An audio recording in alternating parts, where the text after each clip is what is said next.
Querido irmão, querida irmã, a paz do Senhor, seja bem-vindo, seja bem-vinda a mais uma edição do EBD em Síntese Podcast, Lição de Jovens. Queremos agradecer a Deus pela sua vida e estamos aqui para compartilhar um pouco daquilo que o Senhor tem já colocado em nossos corações, do estudo da lição bíblica da Escola Bíblica Dominical, lição de jovens. Estamos no primeiro trimestre do ano 2025 e estamos dando continuidade a uma lição maravilhosa, né, baseada na carta de Tiago, que tem como título, como tema central, a verdadeira religião, um convite à autenticidade na carta de Tiago. Seja bem-vindo. Se você não for inscrito ainda, aproveite para se inscrever, para deixar o like, comentar de onde você está nos assistindo, tá? Sempre bom ter um feedback de vocês. Esse trabalho, para você que ainda não conhece, é um trabalho realizado pelo DENEC, Departamento de Educação e Ensino Cristão da IEADERN, Igreja Evangélica Assembleia de Deus, no estado do Rio Grande do Norte, e tem como diretor o pastor Reinaldo Odilo e como pastor-presidente, pastor Martim Alves, a quem nós transmitimos a nossa saudação. Meu nome é Jussi Barreto, eu estou aqui acompanhado do querido professor Jansen Lemos, a quem eu passo a palavra para dar uma saudação inicial. Paz do Senhor, Jansen, seja bem-vindo. A paz do Senhor, GCE, a paz do Senhor, amados que estão nos ouvindo e nos vendo aqui no YouTube, né? É um prazer estar mais uma vez aqui compartilhando essa lição, compartilhando mais uma lição da EBD. E o mais legal é a gente pensar o seguinte, que estamos compartilhando um tema muito bom, um tema que é muito propício para os dias de hoje, que é a verdadeira religião e esse convite a ser autêntico. Porque nos dias de hoje, né, GCE, cada vez mais a gente está vendo cópias de coisas que não são tão perfeitas. E aí começa a ser um evangelho copiado, mas sem essência. E nesse livro de Tiago, hoje especificamente, que a gente já está na lição 4, né? Então a gente vai estar falando sobre esse convite, autenticidade, quase que não sai, e mais falando sobre parcialidade. Jussier, esse tema de Tiago é um tema tão prático que no dia a dia, durante a semana, eu fiquei pensando sobre isso e eu consegui refletir sobre grandes temas que a gente vai falar um pouquinho mais à frente aqui nessa aula. Amém, Jansen. Eu também concordo com você e acho um tema extremamente atual e necessário, né? A gente está num tempo em que tudo é falsificado, inclusive há, como Jesus já disse no seu evangelho, né? Falsos mestres que buscam falsificar a verdadeira religião do evangelho, né?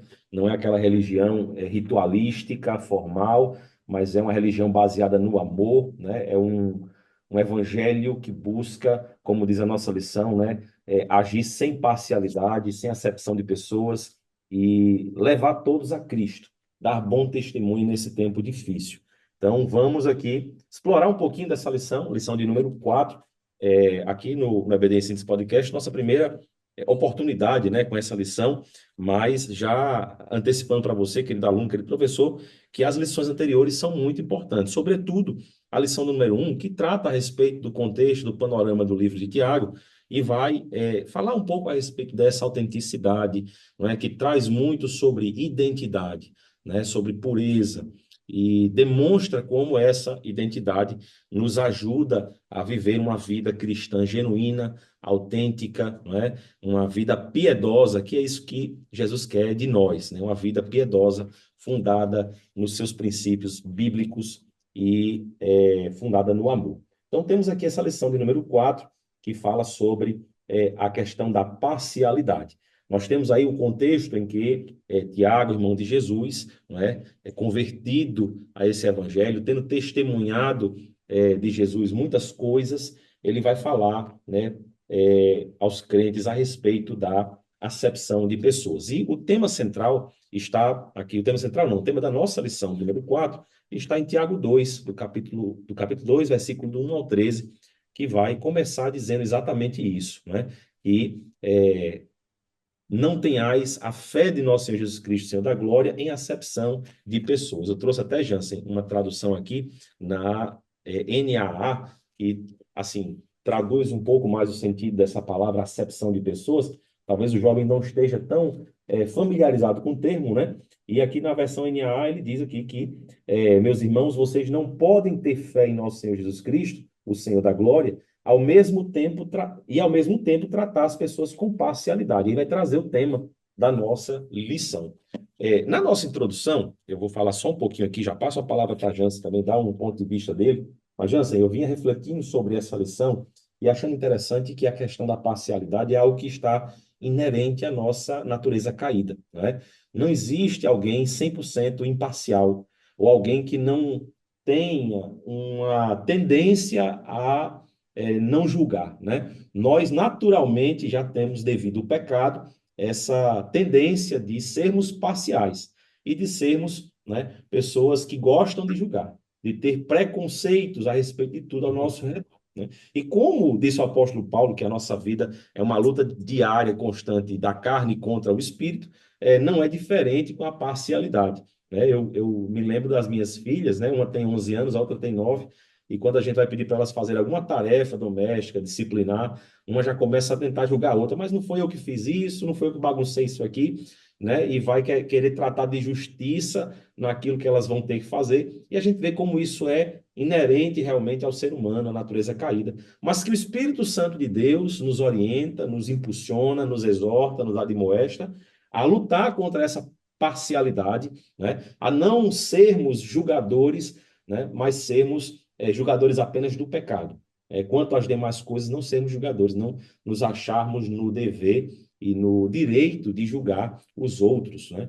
Então, essa carta de Tiago, sobretudo esse capítulo, vai tratar muito disso, porque era um problema que existia na igreja naquele tempo, e ele vai discorrer nos versículos 2 até mais ou menos o versículo 6, exatamente isso, dizendo assim, poxa, se entra alguém aqui rico, não é? Alguém com anel de ouro no dedo, com vestes preciosas, e você dá um lugar especial, você trata diferente de alguém que está mal vestido, que não tem condição, que não tem status social, e você despreza o outro em detrimento desse, você está fazendo juízo de valor sobre a importância daquela pessoa, sobre tratando elas de forma diferente, sobretudo em relação à questão da fé. E isso não é aceitável no Evangelho de Jesus. Ele combate isso e vai no final desses versículos, né, informar a respeito do antídoto sobre essa situação. Mas vou deixar aqui isso mais para frente para que a gente vá desenvolvendo junto aos comentários. Mas uma lição muito importante e eu acho que é prudente, professor, professora, fazer uma breve reflexão com seus alunos no início da aula, a fim de que eles possam refletir sobre a questão da parcialidade, não é, que nós já temos. Né? Quantas vezes nós não já olhamos para alguém com algum preconceito devido a experiências, não é? Alguém que foi assaltado e viu ali o assaltante com algum trejeito, com alguma vestimenta, e vê outra pessoa e já fica ali amedrontado, pré-julgando, não é? Então, quantos de nós já não passamos por essas situações e não precisamos refletir nisso? Então, é um ponto de partida muito importante para essa aula e que vai ajudar no entendimento, na compreensão desse texto, né, daquilo que o comentarista Eduardo Leandro tem a nos passar no seu comentário. Amém? Então, Jansen, passa a tua introdução aí, o que você entendeu dessa lição, e já vamos entrar também no primeiro tópico da nossa lição, que fala sobre a proibição da acepção de pessoas. Amém. Essa lição é assim, ela é muito prática, né? E ela fala sobre essa questão da parcialidade, como foi bem explicado agora por você. Muitas vezes nós tomamos princípios de visões sobre pessoas ou sobre coisas antes da gente realmente conhecer. Ou você já não ouviu alguém falando assim, eu pensei que essa pessoa era tão antipática, mas depois que eu conheci, eu vi que ela é uma pessoa legal.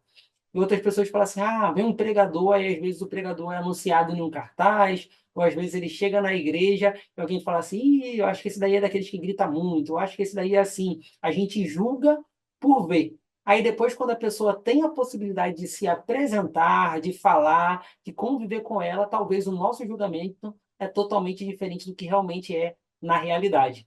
E por isso, essa lição fala que Deus não faz acepção de pessoas. E também não deseja que aquele que é cristão, aquele que segue a Cristo, tenha essa acepção, e muito pelo contrário, a gente tem que pensar como Deus pensou, como Deus agiu, e ter um pensamento de igualdade e de amor. Até o pior dos pecadores se iguala a nós, e foi por eles, assim como por nós, que Cristo desceu, morreu e nos salvou. Então, a gente não pode olhar com acepção de pessoas. E essa lição tem um ponto a mais também, José, que eu acho bem interessante, que é o próprio Tiago, como você bem falou, que é irmão de Jesus, que, segundo alguns teólogos, alguns estudiosos, enquanto Jesus estava na ativa no seu ministério, ele não acompanhava, não seguia, mas depois de ter visto todas as obras de Jesus, ter visto Jesus morrendo e ressuscitando na cruz, aí ele entendeu que a visão que ele tinha até sobre o próprio irmão não era a certa. E aí se rendeu. E aí a gente entende. Não sei se foi bem essa história, a gente não pode dizer especificamente, mas tem muitos estudiosos que veem isso. Então, até em Tiago, talvez ele tenha o mesmo preconceito que aconteceu pelos judeus, que falou: ah, vem alguma coisa boa de Belém? Um homem da gente, seu Salvador? E aí, talvez o julgamento dele impediu dele seguir enquanto ele estava em vida. E essa lição vai justamente falar sobre isso, sobre essa parcialidade que nós não devemos ter e a necessidade da gente combater isso e tratar as pessoas em igualdade e em amor. Interessante, Jansen, que no primeiro subtópico aqui, nosso comentarista traz o termo, né, do grego, que fala sobre essa acepção de pessoas. Eu vou ler aqui, não me julguem. Não tenho expertise aqui no grego, mas a pronúncia provavelmente é esta, né? Prosopolepsia. E esse termo, ele se refere a pessoas que erroneamente consideram-se mais importantes daqueles que são ricos, famosos, influentes na sociedade. Assim, são pessoas que têm alguma posição social privilegiada, têm Uhum. algum diferencial em sua vida e se acham mais importantes, né, do que os demais, enquanto que a palavra de Deus nos orienta justamente o contrário, a considerar o próximo maior do que você, né? Você mais servo. E Jesus disse, aquele que é maior no reino de Deus, mais serve, é menor, né? Então, veja como a sociedade, né, e ela agia naquele tempo, e ela continua agindo dessa forma, né? Isso não está oculto aos nossos olhos. Para onde nós olhamos, nós encontramos pessoas fazendo pré-julgamentos, preconceitos e acepção de pessoas. Mas nós somos orientados por Deus para não fazer isso, para buscar, como Jansen disse, no fundamento de amor, né, tratar todos com o devido respeito, com a devida igualdade, com o devido com a devida educação, né, que é necessária para o nosso testemunho, para o nosso caráter, né? Inclusive porque a palavra de Deus diz que nós somos nova criatura. E uma vez que somos novas criaturas, precisamos exalar o caráter de Cristo. E o caráter de Cristo é esse. É o caráter daquele que não faz acepção de pessoas. E nós percebemos, Jansen, que a acepção de pessoas ela está muito ligada à questão do interesse, não é? A questão do interesse. A gente vê que aqueles bajuladores que colocam pessoas ao lado para bajular, para dar um tratamento diferenciado, eles normalmente estão interessados em obter alguma vantagem, estão interessados em obter algum bônus, algum benefício. Então, não fazem isso de graça, eles fazem com interesse. E quando nós vamos olhar para a natureza de Deus, né, para a sua essência, para os seus atributos comunicáveis, que é o amor, nós vamos ver que o comportamento de Deus é justamente o oposto. É o oposto por quê? Porque o amor ele não age pelo merecimento, nem mesmo pelo interesse, não é? Pelo contrário, Deus nos amou quando nós éramos extremamente desinteressantes para Deus. Nós éramos inimigos de Deus, pecadores, né? Sempre fomos na contramão dos seus ensinamentos, dos seus decretos, e mesmo assim ele decidiu nos amar, mesmo sem merecermos, mesmo sem nós termos qualquer coisa para devolver a ele. E ele nos amou, né? E lá em 1 João 4 diz que nós devemos amar ao próximo assim como Deus nos amou. Ou seja, com essa mesma motivação. Logo, o fato de não fazermos a acepção de pessoas está diretamente ligado a isso. A tratar todos igualmente, por quê? Porque o nosso interesse no próximo é de fazer o bem. O nosso interesse, né, com o próximo é de priorizar o bem dele acima do nosso próprio bem, né? Nos sacrificarmos pela igreja, pela família, pelo irmão, pelo necessitado, pelo pobre, pela órfã, pela viúva. Então, esse é o ensinamento que o Senhor nos traz, né? Não vou dizer que é fácil agir assim, porque, como já disse no início, é algo que a gente combate contra a nossa carne, né? A gente olha ali, vê alguém importante e quer, às vezes, né, vai ser ajudado de alguma forma se aquela pessoa olhar para nós e a gente quer ali, de alguma forma, tratar diferente, mas em relação à nossa fé, e digo mais, não apenas em relação à fé, mas em todas as áreas da nossa vida, nós devemos ter esse tratamento. Agora, uma coisa me chama a atenção, é que na igreja, especificamente, muitos irmãos costumam criticar, às vezes em que, por exemplo, chega uma autoridade, né, governamental na igreja, ou vem algum pastor de fora, ou algum ministro, um pregador, né, que às vezes tem, eu não vou dizer que é famoso, porque a gente não busca a fama, né, mas que é mais Sim. conhecido, que é mais visto, e aí o fato do dirigente da igreja ali separar um espaço, reservar um espaço para as autoridades, num culto festivo, por exemplo, faz com que algumas pessoas critiquem, né? E aí, será que dar honra, né, a essas pessoas, separar um lugar para elas, é bajular? É fazer acepção de pessoas ou não? Sabe responder, Jansen? Vamos lá. Você jogou a pedrada para mim, né? Oi. Bom, eu acredito que tem tudo um contexto. Eu acredito que na nossa sociedade existe uma hierarquia em diversas áreas. E se a gente entende que a hierarquia ela existe de um critério de organização e pessoas que às vezes não são ainda naquele cargo, um dia pode chegar a ter aquela posição na hierarquia, eu não acredito que esse caso seria uma acepção de pessoas, seria um reconhecimento da organização humana que está sobre aquele ambiente que você está inserido. Assim acontece em faculdade, em colégio, no trabalho, muitas vezes, e dentro da igreja instituída na terra, onde a gente sabe que tem pastores, tem diáconos, tem presbíteros, e dentre os pastores tem pastores que são mais conhecidos. E aí a gente tem que identificar que a acepção de pessoa não é a falta de reconhecimento de cargo ou hierarquia, é a falta de respeito quanto à humanidade da pessoa. Ou seja, uma pessoa pode ter uma certa importância dentro de uma instituição, mas como pessoa, como ser humano, ela tem a mesma importância com aquele que não tem cargo nenhum, com aquele que não tem glória nenhuma, com aquele que não tem poder nenhum, que não tem dinheiro nenhum. Porque para Deus, Deus mesmo não vai fazer divisão entre um ou outro na hora da salvação. Essa hierarquia é mais humana. E por isso que no tópico 2 fala desse tratamento justo, né? Aqui fala de injusto, tipo, tratamento injusto não deve existir entre os santos. Quando a gente fala entre os santos, alguns podem pensar assim, ah, então é só entre os irmãos da igreja. Não. Os irmãos da igreja devem tratar de forma justa os de dentro e os de fora. Até porque, se a gente chegar para pregar ao mundo com ar de superioridade, com ar de nariz em pé, né? Vai ser muito mais difícil a gente representar o evangelho dessa forma e vai ser muito mais complicado a gente conseguir que alguém pare para nos ouvir. Então, agir com justiça é não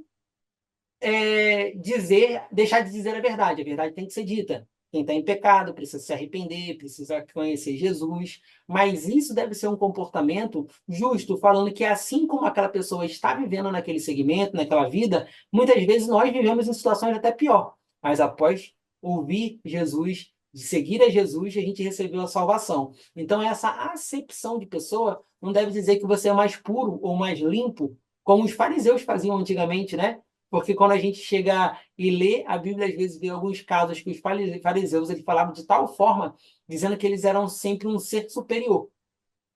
Só que, muitas vezes, a gente se coloca em posição, sim, de pregar, ou de falar, ou de conviver com pessoas que tenham menos condições, menos conhecimento, que talvez, Luciano, nos dias de hoje, seja mais difícil alguém falar em si sobre a vestimenta. Porque, como a gente falou no início, estamos num mundo que hoje todo mundo se veste muito igual, né?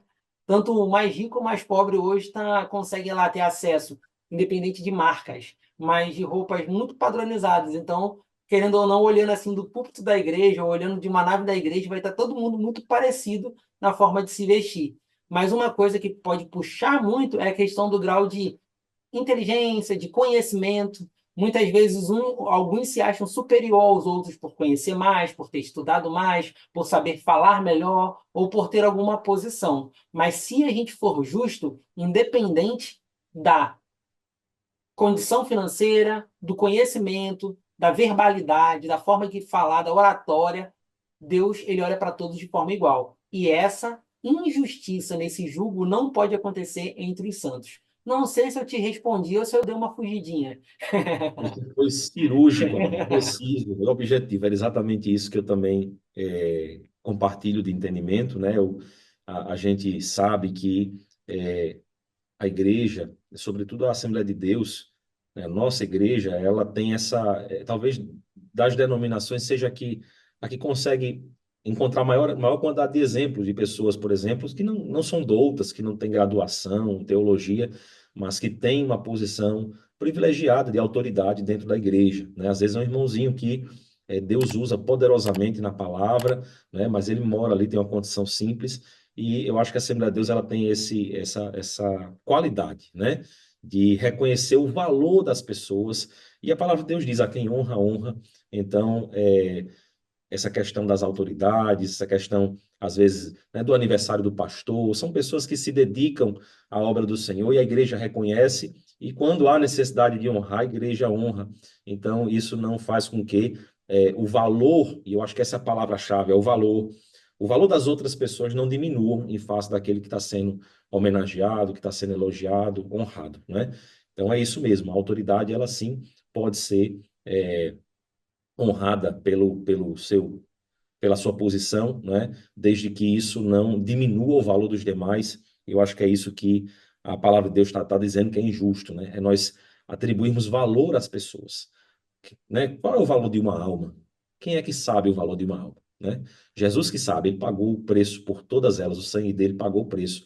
Todos nós não sabemos, né? Mas sabemos que não existe preço, que não existe valor, é, e que o Senhor deu tudo o que tinha de melhor por todos nós. E por isso nós devemos ter essa concepção de que todos temos o mesmo valor diante de Deus.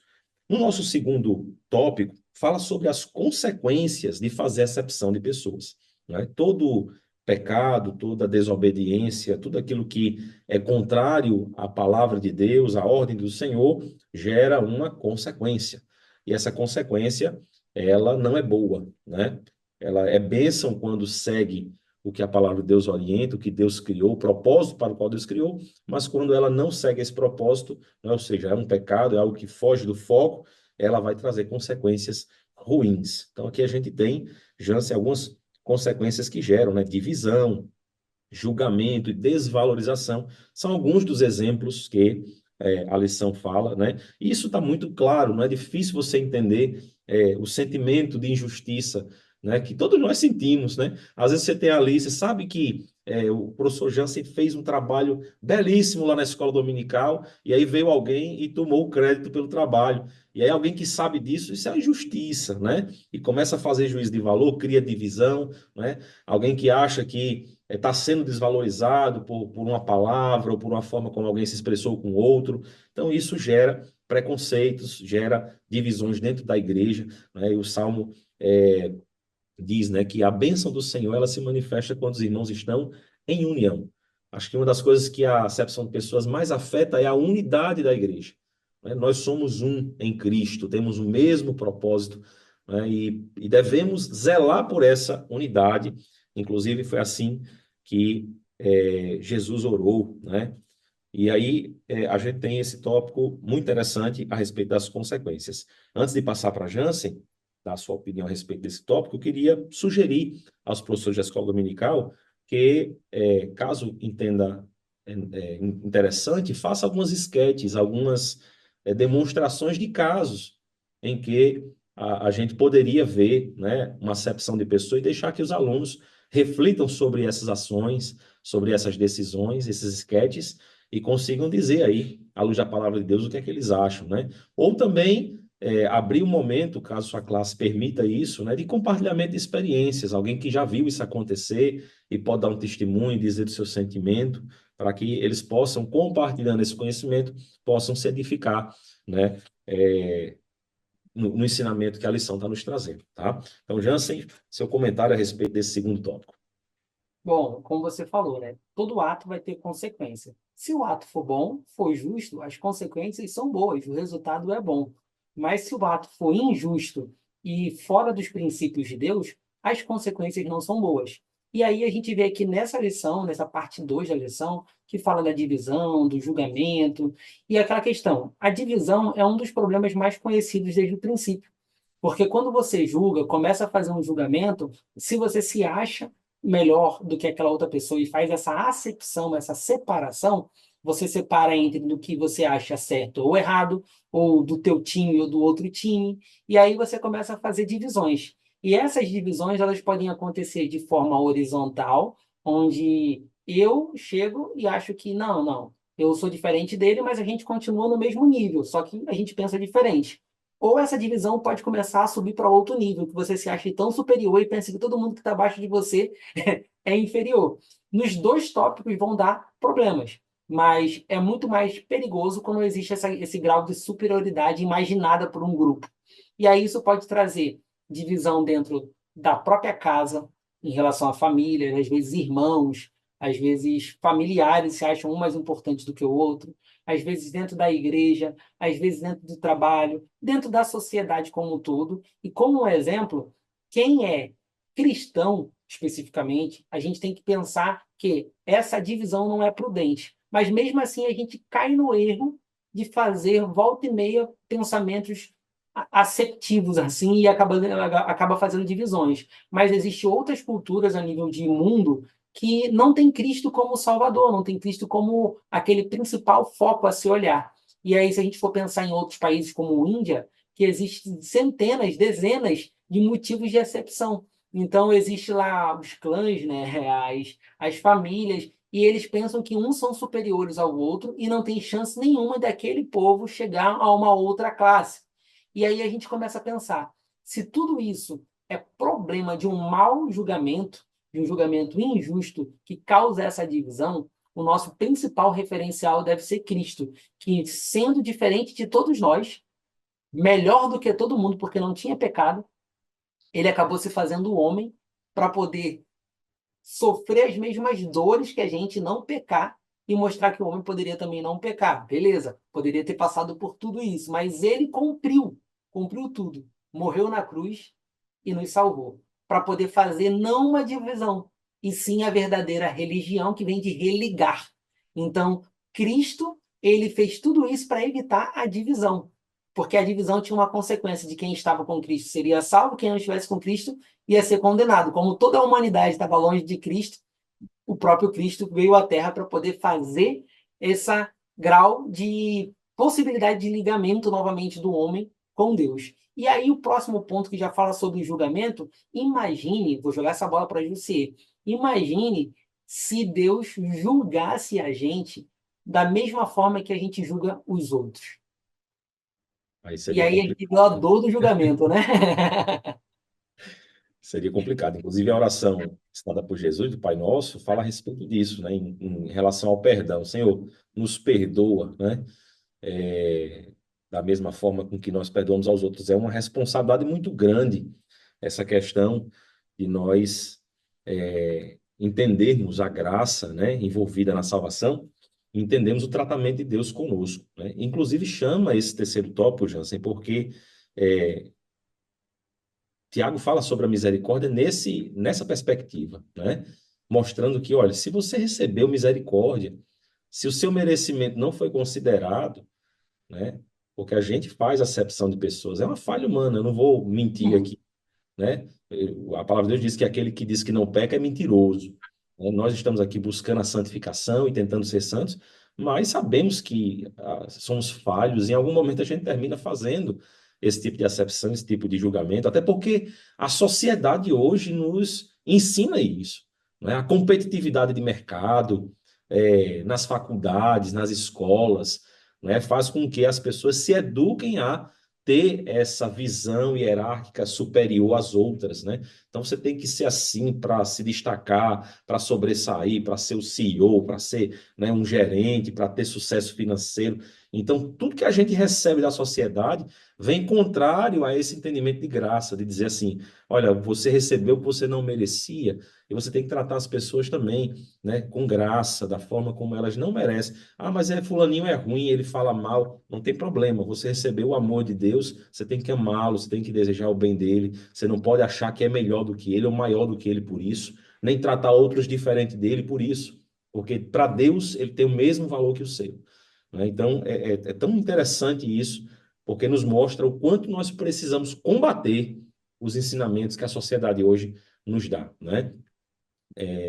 Ensinamentos esses que vão aí alimentar a carne em relação a tudo que Deus está orientando, né, de forma oposta aqui nessa lição.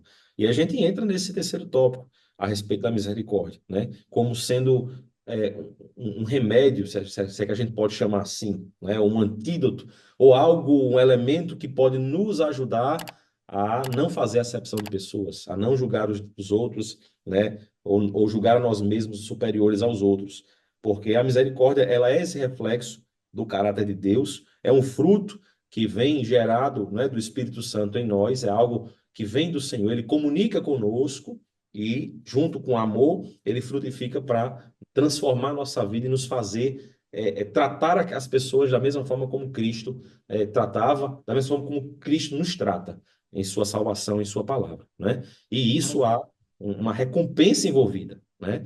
Você refletir o caráter de Deus e viver uma vida piedosa da forma como a palavra de Deus orienta, há uma recompensa, há galardão reservado para aqueles que vivem assim, né? Sermão do Monte diz que os misericordiosos alcançarão misericórdia, receberão de Deus misericórdia. E os que não têm misericórdia, que são pessoas, né, injustas no julgamento, que fazem acepção de pessoas, que se consideram superiores, o julgamento delas, a palavra diz que não vai ser com misericórdia, né? Então não vai ter esse critério. E assim, graças a Deus e pela graça de Deus é que nós teremos a misericórdia, porque sabemos que somos pecadores e que precisamos dessa graça. Sem ela, a gente não tinha condição nem de estar na presença de Deus. Mas o Senhor fez toda a sua obra de salvação para que isso fosse estabelecido em nossas vidas, né? Então, eu fico muito feliz com a conclusão dessa lição, Jansen, que nos traz aqui essa visão da misericórdia e essa recompensa que deve ser buscada por cada um de nós. Amém. E um ponto legal, só para assim, dar um pouco mais de conteúdo para você, que é professor, que às vezes vai falar com os jovens e às vezes tem muitos comentários, muitas contribuição dos jovens dentro da sala. Eu acho interessante a gente pegar esse ponto, que a palavra misericórdia é uma palavra muito falada dentro da nossa igreja, dentro dos conteúdos cristãos, e poder falar um pouco sobre ela. Porque misericórdia, eu estava estudando sobre isso, vem do latim, né, no caso, a junção de duas palavras, que é miseratio e cordis, que é justamente miséria e coração. E ela foi utilizada com a intenção de falar que a misericórdia é quando alguém se debruça de forma piedosa sobre a miséria de coração de alguém, a miséria humana. Então, é Deus sendo dono de todo o ouro, de toda a riqueza. Ele olhou de forma piedosa para os nossos corações, que eram miseráveis, e conseguiu prover algo que pudesse nos tirar da região da miséria e colocar na posição melhor do que nós estávamos. Então, querendo ou não, é o que Cristo fez, porque Deus amou o mundo de tal maneira que deu o seu Filho para morrer no nosso lugar, para que a gente não tenha mais a condenação, e sim tenha a possibilidade da vida. Então, calculando, pesquisando um pouco mais sobre isso, será que a gente poderia dar valor a essa misericórdia que Deus aplicou para a gente? Porque, como o José falou um pouco, quanto vale uma vida? E a gente pode pensar, quanto é que vale a nossa vida e a vida de toda a humanidade? Porque lá em João 17, Jesus, quando ora, ele ora não só por aqueles que iam crucificá-lo, mas por todos aqueles que já tinham morrido sem o conhecer, aqueles que estavam ali, e quantos aqueles iriam de crer no nome dele. Ou seja, nesse momento, o ato de misericórdia do Senhor foi tão tamanho que na oração onde ele estava se entregando para aquela condução de cruz, ele orou pela gente, que ainda não tinha nascido, mas pela onisciência dele, ele saberia que a gente iria nascer, e ele colocou esse ato de misericórdia para nos salvar. Então, no tópico fala da misericórdia, mas no tópico 2 fala a prática da misericórdia. Não tem ninguém melhor para a gente aprender sobre a prática da misericórdia do que o próprio Cristo, que foi misericordioso. Deus foi misericordioso e nos salvou. Eu acho que esse ponto é o ponto mais forte dessa lição, porque se a gente julgar uma pessoa, esqueça isso, porque o julgamento que a gente faz para ela, uma hora vai ser contra a gente também, porque a humanidade vai ter essa tendência a julgar quando está no pecado. Mas se formos pensar em seguir a Cristo de verdade, não existe esse julgamento. Nós somos iguais, temos diferenças sim, em pensamento, talvez em condições físicas e tal, mas para Deus, diante de Deus, para a salvação, somos todos iguais, porque todos nós estávamos condenados nos nossos pecados e recebemos dele a única chance para ser salvo, que é Cristo, Jesus. E como é o tema central da lição, José, para passar para você, é a verdadeira religião, na aula que eu dei lá na classe, eu falei isso, a verdadeira religião é Jesus, porque é o único que teve o poder de religar Deus à humanidade. Então, essa é a verdadeira religião. Então, basicamente, esses tópicos que vamos trabalhar nessas aulas, todos eles vão ter uma convergência apontando para Cristo, porque Cristo é o único que pode fazer a justiça de verdade, religar o homem a Deus e pode também dar a prática da misericórdia da forma mais ampla e mais perfeita do mundo, que foi Jesus ter morrido na cruz. Bem, Jansen, muito bem colocado, né? E aqui, já para a gente concluir, né, já temos chegado ao término da nossa lição, mas uma curiosidade que eu vejo em relação à misericórdia é que ela é um aspecto do amor que se complementa muito com a graça, né? E a misericórdia, ela nos faz não apenas é, desconsiderar a, o merecimento do próximo, mas nem olhar para isso, né? Da forma como Deus fez. Ele se esqueceu do que a gente merecia quando ele nos amou, né? Não foi simplesmente de graça, né? Ah, eu vou te dar aqui, você não tem nada para me oferecer, eu não tenho interesse no que você tem para me oferecer, mesmo assim eu decido me entregar por você. Só que a misericórdia ela vai além, né? Ela vai não apenas em desconsiderar a condição de miserabilidade do próximo, mas em também esquecer, não é? Comparando com a nossa, dizendo assim, eu também sou miserável, eu também recebi o que não merecia, não é? Porque alguém pode achar, Jansen, que é muito bom, é uma pessoa caridosa, sabe fazer, né, dá boas esmolas, e é uma pessoa bem intencionada, não é? E o outro não merece aquela ajuda dele, mas ele se acha bom. E eu acho que a Uhum. misericórdia ela tem essa função de nos lembrar que nós não valemos nada, mas em Cristo nós temos valor. Mas devido à misericórdia dele, não por outra coisa, não é verdade? Então, é muito belo enxergar a misericórdia como esse elemento do amor, não é? E entender isso, entender essa forma como Deus quer que a gente trate o próximo. Então, concluindo aqui, queridos, é vivendo dessa forma, é agindo com misericórdia, é não sendo um julgador de caráter, de personalidade, né? Julgar apenas os pecados, porque a palavra de Deus nos manda ser, né, bons juízes do pecado, saber quem está pecando e reprovar o pecado, saber quando nós estamos pecando e julgar as nossas próprias vidas, olhar para nós mesmos e assim, opa, isso aqui está errado, né? Mas é quando nós somos misericordiosos e quando nós vivemos essa vida imparcial, esse tratamento imparcial para com os nossos irmãos, nós estamos sendo autênticos, porque estamos, né, verdadeiramente expressando o caráter de Deus, o caráter de Cristo, né, dando bom testemunho do nosso Senhor à sociedade. Então, que nós possamos crescer com essa lição, né, ser cada vez mais originais em Cristo, cada vez mais, né, servos de Deus, verdadeiros, né, que adoram o Pai em espírito e em verdade. Não pessoas que falam da boca para fora ou que estão na igreja tão somente porque acham que é um clube social, não. Mas porque nós vivemos intensamente o Evangelho, a palavra do Senhor, e temos ela como regra de fé e prática. Jansen, sua conclusão para nós concluirmos. Amém, glórias a Deus. Então, acho que a melhor conclusão para essa lição é voltar aqui ao resumo, onde fala que o resumo da lição é que Deus não faz acepção de pessoas, por isso precisamos tratar todos, né, com igualdade e amor. E aí eu faço uma reflexão para finalizar. Você, professor, você, aluno, você quem está aqui vendo esse momento aqui no nosso canal, reflita durante a semana, antes dessa lição, quais são os pontos que nós podemos melhorar sobre essa visão de igualdade e de amor. Porque não adianta nada a gente chegar na sala de aula também e dizer assim, não pode ter acepção de pessoas e a gente tem que tratar todo mundo igual e com amor. Mas se os nossos atos não são tão próximos do que isso que a gente está falando. Então, nós podemos melhorar a todo instante. E essa lição, ela é uma lição para ensinar, ajudar os jovens, mas também para formar cada vez mais a nós, que estamos aqui ministrando, que somos professores, ou que estamos contribuindo de alguma forma com a propagação dessa mensagem. Então, se essa lição é importante, ela não é só para aula, ela é para a nossa vida, que nós possamos colocar ela em prática, buscando cada vez mais olhar o outro com igualdade e com amor. E assim vamos cumprir esse mandamento, essa lei que Cristo colocou para a gente. Amém. Amém, queridos. Chegamos ao final desse nosso breve comentário sobre a lição número 4. Queremos dizer que somos muito felizes pela sua presença. Você conseguiu achar até aqui.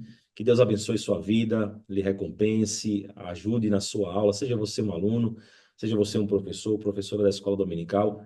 Estamos orando e intercedendo para que essa aula seja ministrada, né, com excelência, com dedicação, e que ela possa gerar frutos na sua vida, na vida dos seus alunos, e que o nome do Senhor seja glorificado em tudo, amém?